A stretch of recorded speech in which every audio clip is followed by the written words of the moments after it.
Hello, welcome to Moody Blooms. Today we're going to be discussing fiddle leaf figs and how to shape and care for them. So this particular plant I've had for about 4 years, and as you can see it's grown really well, and it just kind of kept growing this tall, bushy 7 or 8 foot tree.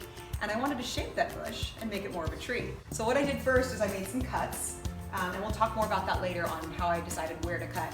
But as you can see right here, there's 2 spots where I cut off, and then from there new shoots come out. And so as you can see, these 2 new shoots came out, and then over here as well.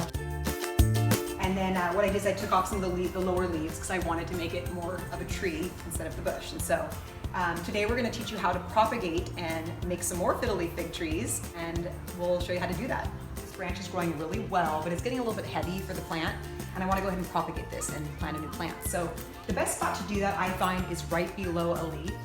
I'm going to cut right here, and that still gives us some room above the lower leaf to grow some offshoots. Grab a really sharp knife or some cutting shears and go ahead and make your cut. Here's the branch that we cut off, and I'm going to go ahead and make 2 plants out of this. Now technically I could leave the whole plant and propagate it just as is after removing some of the lower leaves, but I want to make it 2 plants. The first cut I'm going to make is right here just above this leaf. This is where we've done our cutting, and you'll see some white milky substance on our cutting, and that's totally normal. And then we're gonna go ahead and take off these lower leaves right here. So just snap them right off. And I like to leave at least 1 leaf on there. You could leave 2 as well, but for this plant I'm gonna go ahead and leave both leaves. So this next one that we're gonna propagate, again, we're gonna take off these lower leaves, and they snap right off. And again, I like to leave like 1 or 2 leaves. On this one, I'll probably leave just the 1 leaf right here. You could leave 2, but I'm just gonna go ahead and leave 1 for this particular plant. And we'll go ahead and just set it in some water and wait for it to grow some roots. You're gonna wanna change your water about once every 4 to 5 days, just to make sure the water stays clean. And in about a month or so, you'll get some root growth. And it takes several months sometimes to get about a golf ball size of roots, and that's when you wanna transplant it into some soil.